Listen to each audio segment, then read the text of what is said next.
get started then. Welcome back after lunch. I hope everyone's had a really fantastic morning and heard from some amazing speakers and take away some really great insights. So a couple of housekeeping things. If you haven't already, jump over to the community stand where you can put yourself in the draw to win the fully paid ticket to either the Melbourne mainstream or the UK mainstream. That includes accommodation and flights as well, so chuck your name in the hat for that one. Also on the app, there is evaluations for each of the speakers, so please do take the time to pop some feedback in, especially on the speakers that, you've really taken a lot out of. Feedback is a gift, and they'd all love to hear what you thought of their presentation and what you really got out of it, so the mainstream team can then build that and leverage that for next year. Oh, now the phone's locked, sorry. So without further ado then, I'll introduce the next speaker. We have here Paul Greco, who will be speaking to us about building assets that perform, integrating projects into asset management. So Paul is an engineering professional working in the mining industry. His background in control and systems, electrical and control systems. He's covered lots of roles within the maintenance and reliability and asset management, and has bravely recently taken the leap into engineering, and now covers a project role looking after delivering brownfield projects, and is here to share some of his learnings and insights into bringing asset management into the project space. Please make him welcome to the stage.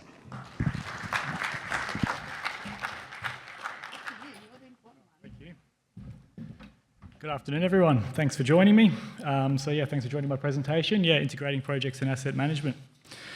So just a bit more background on myself. So I've spent my career in the mining industry, starting off in a site engineering role, so fairly close to operations and maintenance. That's led me more into asset management, reliability and asset strategy over the years. And I worked in this capacity in two product groups in Rio Tinto, so the Rio Tinto Iron Ore product group, as well as Dampier Salt, which is a salt production business here in WA. These are two very different environments. Iron ore's very high volume and high margin, and in the asset strategy, asset management space, the focus was really on availability and capacity. Whereas Dampier Salt, very low margin business, so the asset management work was really centred around cost, risk and asset condition. I've been lucky enough in these two different environments to sort of hone and shape different ideas and figure out what works and what doesn't. More recently, I've moved into brownfields project engineering, so sustaining capital for Rio Tinto Iron Ore product unit. So I lead an engineering team overseeing projects from anywhere from a couple of $1 million to a couple of $100 million, so a vast range of scales, and that covers our mine, our ports, our rail infrastructure, and then non-process stuff like facilities, camps, airports, utilities, water and power, and things like that too. So I get the opportunity to see projects of all different types and sizes these days. So I've taken this journey from asset management into projects. My mindset's really largely shaped by my asset management background, and I've taken that with me. So I've got now a solid understanding of both these sides, and I see a lot of opportunity for better collaboration between the two. So here to share my perspective on how this can be done, and hopefully you can take something away into your work. I guess my examples and experience are from a mining context, and I know there's a lot of different industries in this room. So I hope it does translate to what you do as well, if it's a different industry. So I just want to start on projects, and really I mean sort of asset upgrades, replacements, and expansions. And just sort of my overview of how I see these come to be in the world. And we like to, I guess, personally, and I think generally we like to think that these projects come from a strategic background, some kind of asset strategy behind the project, a whole of life plan, cash flow analysis to pinpoint the right time to replace things. Obsolescence as technology changes, we can plan for this and phase out old for new in a planned fashion. Some kind of business opportunity with a customer or in the market or with a product line. And really the phrase that gets thrown around at my organisation at least is have the right spend at the right time. In reality, a lot of the projects that I work on, don't tend to come into the world in this strategic sense. They're more emerging because something's become a necessity. So a project's become unavoidable, and asset's been run, well beyond its expected life. Asset capacity is needed, and it's needed urgently. Things are obsolete to the point where you can't get parts and you can no longer maintain it. And the phrase on this side of things is, we need to push it another year, but at some point you can no longer do that. It has to be said, I suppose, that the people in this room, REs, planners, asset managers, you can foresee these problems happening as these decisions are made, but often, we don't have the power or influence to intervene. So it's not really a criticism of the decisions, more that, these things make sense at the time, I suppose, but they accumulate to the point where you can't really manoeuvre around them any longer.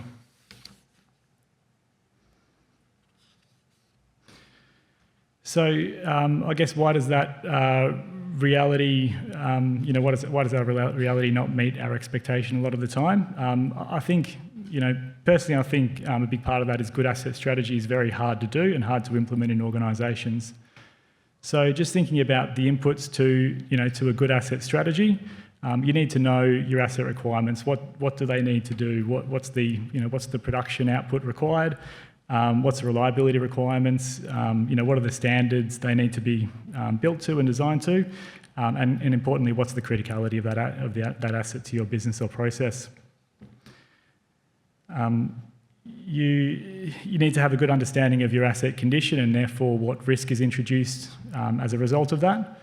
Stakeholder expectations need to be understood, the people that operate and maintain the equipment, and wider than that, I suppose, community expectations, regulatory expectations, environmental expectations. How do these groups expect you to run the asset? And you need to understand, have some framework around investment allocation, roughly how much money do you have to spend or reinvest in existing assets, to make sure your plan is financially viable and sustainable over the long term. These things, I see can't really, live in isolation, and there's a key organisational layer, organisational objectives that underpin and are critical to a successful strategy. This has a set of requirements as well. The objectives, they need to be clear, they need to be consistent and long-term, and they really need to be consistent over a number of years with enough time for your asset strategy to actually make a difference and be implemented. There needs to be some kind of risk tolerance definition to underpin your decisions around risk and condition. There needs to be a view of the market and the constraints that represents. And there needs to be a financial framework that underpins your investment allocation. And overall, really, there needs to be a long-term leadership commitment to the asset strategy objectives so that there's enough time for these things to work. And I find this is pretty rare talking to, from my view internally and talking to colleagues and peers in the industry, that organisations that tick all these boxes and, do it in a way where it's well communicated and can be applied is quite rare, and I think that's a big part of this.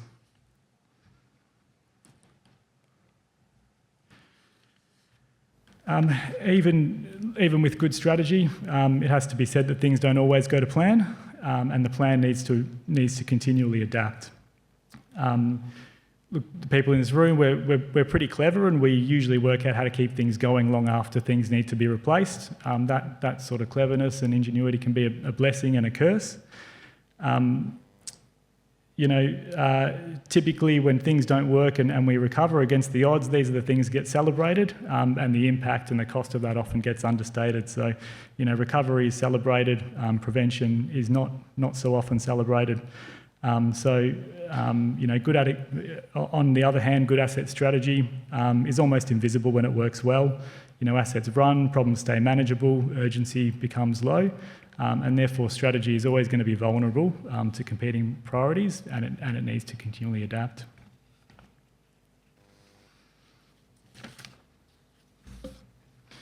So when strategy fails, we often jump to a project solution, an upgrade, a replacement or an expansion. Now I'm in the project space, I get projects from many different avenues, and often the projects I oversee feel like they started too late, in the order of a couple of years sometimes, and often feel rushed as a result from the outset. So there's genuine constraints to this, obviously financial constraints and the need to prioritise. But often, I feel that the need may not be identified quickly enough, not acted on soon enough, or the problem, felt contained, but it suddenly escalated and escalated quicker than we expected. Meanwhile, expectations are high, and these things need to be managed, to be honest. So often there's an expectation that a solution and outcome needs to be delivered within 12 to 18 months, but in the project space, there's a lot of things that take a lot of time. There's approvals that are needed, financial approvals, regulatory. Sometimes there's land access requirements, and it takes a lot of time to get these necessary approvals. Options need to be studied in detail. A business case needs to be developed, and it needs to be very tight. I think increasingly in the project space, there's a lower appetite for project risks, requiring these things to be defined quite exactly. So, designs need to be tight, costs need to be very, very well understood, unknowns eliminated and studied, and execution plans need to be detailed. So all these things sort of extend the time to develop and implement a project. So while these delivery timeframes can be long, the window of influence that we have over projects closes quite quickly and quite early on. So I kind of come back to this graphic quite a bit just to show how the dynamics change over the duration of a project. Sort of starting with, I guess, probably first of all, I've got a lot of Rio terms along the bottom there, so I apologise for that, but effectively that's, the different phases of a project from idea inception, option study, concept design, detailed design, and into execution. So I guess following the yellow line there, the ability to influence the outcomes is at its highest early on in the project, and that's really when your key decisions are made. So your key asset requirements are reflected in something like a basis of design or a user requirement statement, and define what the options are to be studied and how those options are going to be assessed early on. So all this is defined early on, but it's also the point where we've got the least information. Following the green line there, uncertainty is at its highest early on in the project, but all these key decisions are being made at the same time. The engineering effort is also very low at the start, following the blue line. The engineering effort and really the cost and time and the team around things tends to come a little bit later. So we don't have a lot of avenues to fill in the gaps, where we don't have prior knowledge. Really following the red line there, the cost of change is very low at the start when there's lots of blank pieces of paper around. That cost increases as time goes on, as designs get developed and whatnot. So, effectively, if engagement waits until something like detailed design halfway along that graph, the cost of trying to change things, when design's been developed, can get pretty high, and often the cost is a schedule impact where rework or a change of direction is needed. Schedule is often the big cost, and when timeframes are really short to begin with, that becomes a big problem. So really this is sort of the inherent tension I see. When we have the most influence or the ability to influence the most, we've got the most uncertainty and the least information, and vice versa. So I see this really as the main gap and the main tension that asset strategy can come in and relieve.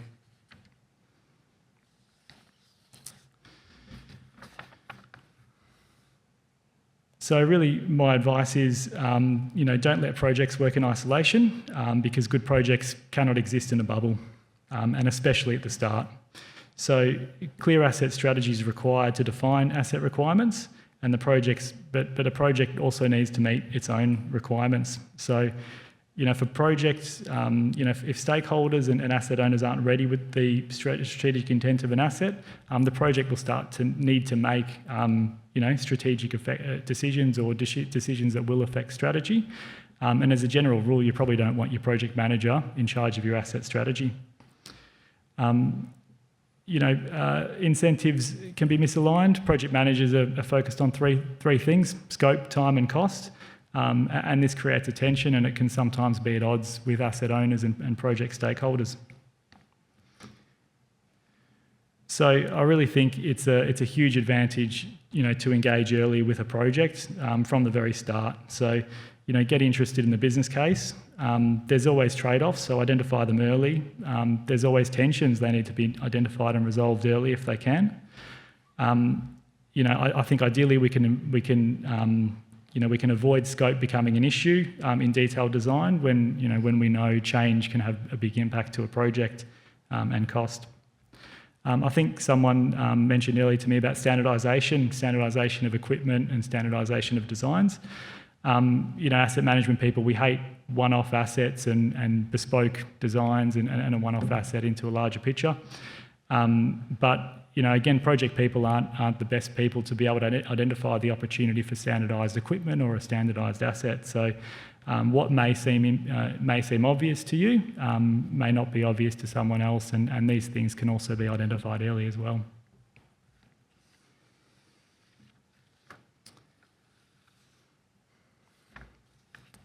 So I just wanted to touch on a few examples from my career, recent and present, to hopefully illustrate some of these points.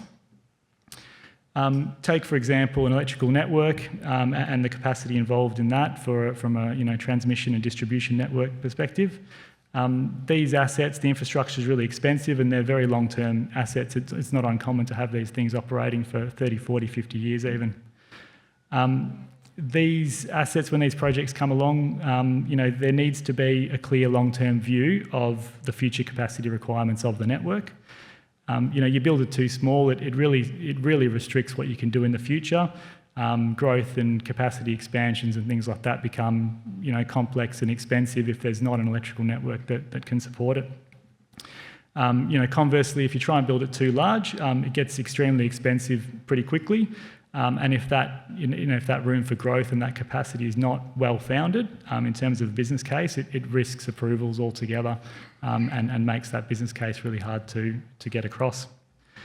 So there's a few cases in my portfolio where I'm grappling with this problem itself, and it really causes delays, risk to approvals and rework, and in the meantime, we're carrying asset risk or it's limiting the business in terms of growth as well. Thinking back to my time in our Dampier Salt business unit, a real common theme that came up on pretty much every project was the requirement for the asset life. So really in a corrosive environment, what is the corrosion allowance required to extend the life of an asset? And a Pilbara coastal environment as well, so resilience to weather was a key factor. Again, a low margin business, and these decisions about asset life and resilience of the asset have a really big impact on the asset lifecycle costs, either upfront in a project or over the life of it as maintenance, for example. In this environment, a long-term organisational approach to risk and a clear financial framework is the key to decision making for projects. The decisions, I guess, for these things, asset life and corrosion allowance and resilience, they're reflected in engineering, but the risk and cost needs to be clear to leadership, and the business needs to be willing to pay for it, and that needs to be clear up front as well.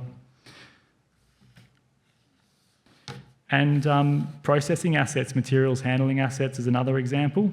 They need to be able to deal with changes in products and the underlying materials that they handle and the process itself. So there needs to be as much knowledge as possible up front about how these things can and will change in the future, so that the designs of the asset can account for it. Adapting things later is difficult, it's expensive, and again, it causes delays. So as much as possible, it's a real advantage to know what the future spec of the material might be. And and in bulk materials, that's things like size distribution, handleability, density, moisture. What is likely to happen in future with these things, and how can the asset spec of a project be designed to match?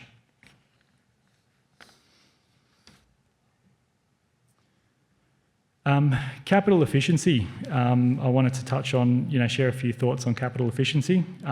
This is a big part of my world now, and it's increasingly a critical focus for capital projects.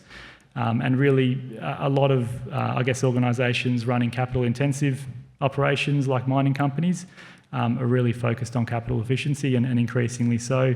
I read a lot in the media about, my organisation, Rio Tinto, and the view of needing to spend capital as efficiently as possible and deploy it in the right places, and this affects my job and decisions I need to make on my project portfolio. Projects are increasingly under pressure to demonstrate value. So, the terms you might see: value engineering, minimum viable capital cost, minimum viable product, and capital intensity. These all kind of mean, the same thing around capital efficiency. So these things need to be done and they need to be applied to a project. They can go well, it can be done quite well, and with the right engagement, it tends to go a lot better. It can also be done, with pretty disastrous consequences as well. So, and that typically happens when there's not the right engagement and there's not the right collaboration around it. Capital efficiency can kind of take two approaches: a scope-based approach and a value-based approach, and I'll touch on this a bit further in a moment. And look, there's always going to be a trade-off involved. Nothing comes for free. Through these processes, it's important to identify what the trade-off is.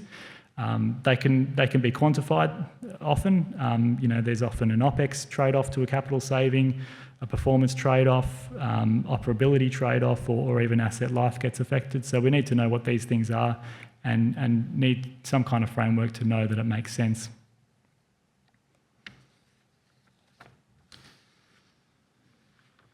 So looking at the two different approaches that I commonly apply, or my business commonly applies, and I think it's something that's quite consistent as well.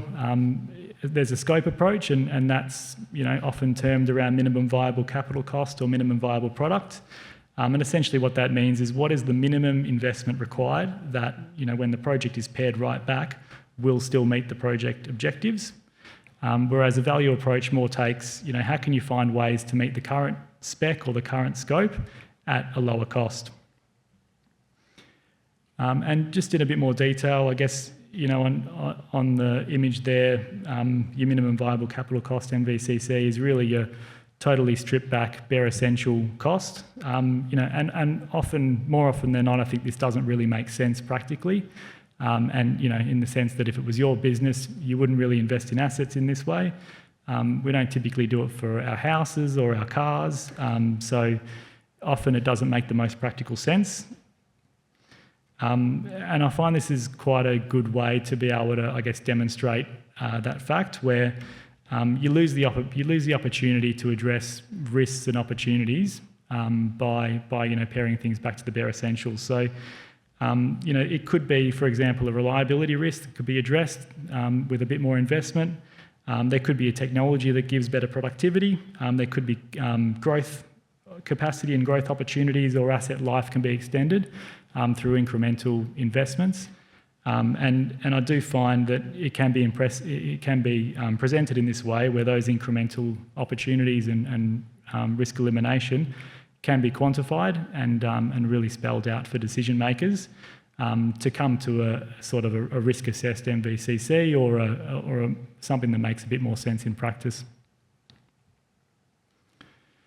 On the other hand, with the value engineering or a value approach, again, it's really around finding ways to lower cost while meeting the same scope and the same spec. So, typically opportunities there are around, the raw materials that go into a project, the steel and earthworks components. Can there be loading assumptions or standards that can be relaxed that are quite conservative, that could lead to savings in the raw materials that go into a project? Equipment's a good one. Is there lower cost equipment that can still meet the reliability and the spec that's required? Can things be reused and refurbished rather than bought new, for example, as well, and savings found as a result? Is there growth or redundancy included in a scope in a project where it's not required? Can that be stripped out, but you still get the reliability requirement of that asset? So, from what I've seen, the really large changes in project costs will come from the scope approach, but it's also, can be a pretty brutal stripping back as well. And whereas the value approach sometimes can be pretty underdone, and there's a lot of value to be gained from that approach as well. I guess from a stakeholder perspective, what's common to both is really clarity around what's a critical requirement and what's not a critical requirement. And these things need to be done, savings need to be found, but they can be found with the right outcome if there's that clear view of criticality.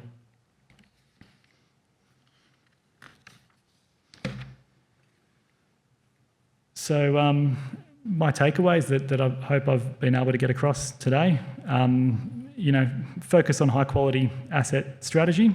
What is the current state and future requirements of your assets?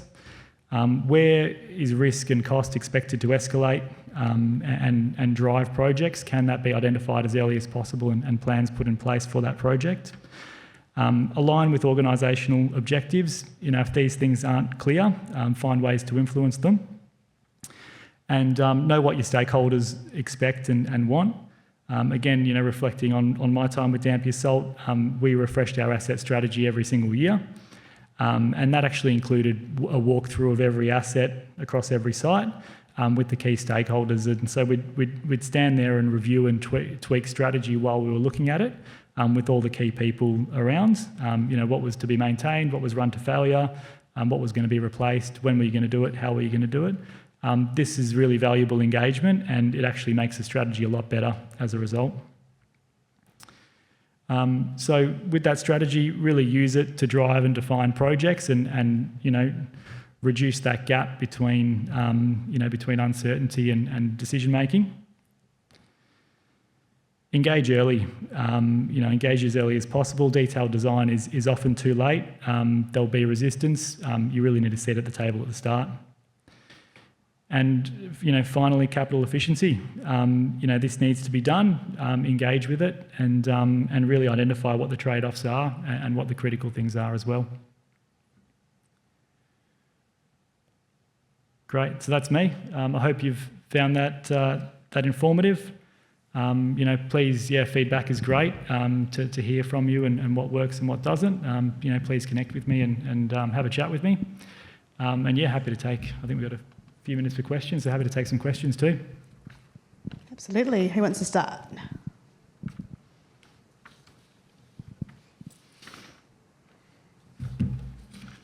Sorry.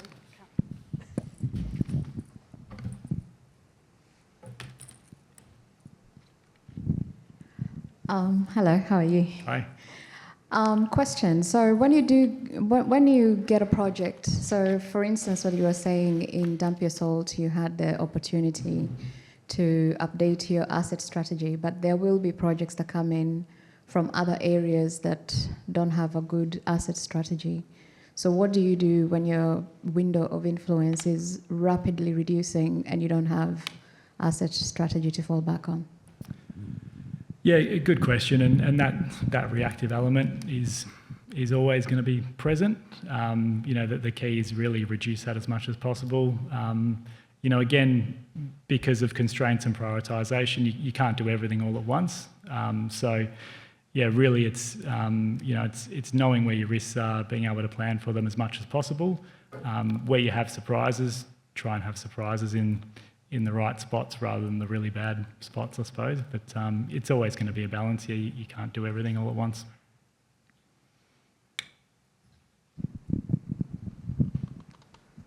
Thanks, Paul. That was a really good insight. I work in a very similar environment where, project come thick and fast, and resources are always, limited. Mm-hmm. Now, question for you, having you worked on both sides, from working in operations and projects, talk about asset strategies. How much influence and what level of influence, does the project team has, in defining the business case or the project objectives?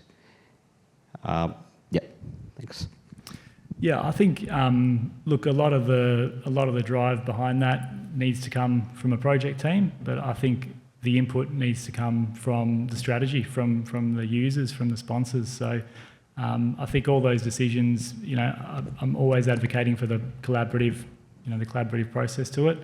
Ideally all your key decisions up front and your strategic decisions need to come into your basis of design, for example. And those things can be agreed between a project driving them and accepting them, and as well as the stakeholders. Okay, thank you. Yeah, Cheers. thanks. Do we have time for more questions?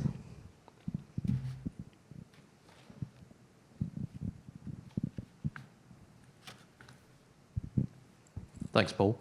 Just wondering if you can share some insights with us on your experience around the operating costs, your inspections, monitoring, maintenance, versus the capital projects that you've implemented, and how that relates back to the strategy. You mean in terms of, like, from that capital efficiency sort of lens? Yeah. Just those trade-off decisions between your operating and capital. Yeah. Look, I think a lot of the, I think the examples, probably from a value engineering, perspective is, again, I think there's always going to be a trade-off, right? And there is always pressure there to save capital invested.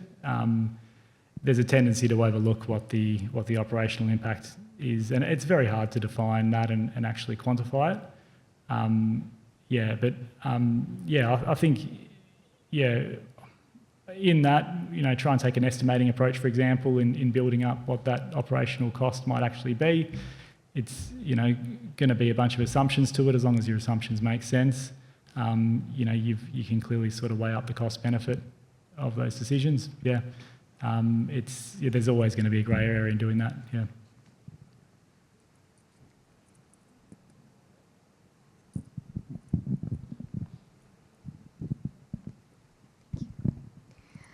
When you talk about integrating different projects, when is the right time, if there is any, for a working group or steerco sort of approach? Yeah, for a particular project, do you mean? Yeah, for the portfolio. It's like, when do you get buy-in, and when do you say that's needed to have a steering committee, for example, to support you? Yeah, I think it probably depends on, the organisation, the organisational design and the culture. Mine is a big organisation and it's quite centralised. So when it comes to the plan and the steerco for a portfolio, it's a pretty centralised approach, but with a clear sponsorship and steerco around it.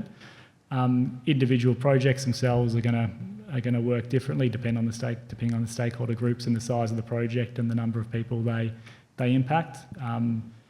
Stakeholder engagement, you see it being done very well. Sometimes it's done quite poorly. Often just the need to be able to, at the start of a project, identify who the stakeholders are, get agreements on that, making sure you're not missing anyone.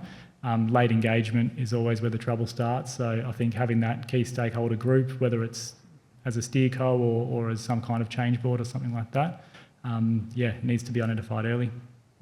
Thank you. Cool. I might ask one if we've got some time as well. Have you influenced your other project manager peers to take the asset management approach, or does everyone have to have a stint in asset management to learn what you've learned? Yeah, good question. And I try and, do a similar, an opposite view of this in the projects world. A big one's operational readiness. I think, we've learnt, and I haven't included operational readiness today. I think I'm kind of preaching to the choir there. But that's often something that's really overlooked in the project space, and then having an understanding of that. And you tend to focus, narrowly on what you're doing, and that's often something that gets forgotten. Been burned plenty of times in the past for that, and we've got a good structure around it now. But that's the key one that I always keep coming back to in the project space. What are the operational readiness needs, and get that built up, really early from the start from a project perspective too. Yeah. And there's obviously many other examples as well. G'day, Paul. So you've managed technical leads in engineering teams as well as project leads now. How do you get them to play ball together well? And that balance between technical decisions and project-based decisions. Yeah, it's really hard. Yeah, clarity of roles is a big one. What does a project manager do versus your project engineer? Who does what in that? Is it clear to them? Does that match with their strengths and weaknesses? Again, always advocate for the collaborative approach. Try and pair together teams that are going to work together well and complement each other's skill set. Again, it can be hit and miss. I think as engineers we come back to role clarity a lot. Often that's murky, but try and define that as closely as possible. Yeah. Awesome. All right, we might leave it there. Thank Paul you. will be at the Knowledge Corner at the afternoon break, and our next session is a panel session, but please put your hands together to thank Paul for his presentation.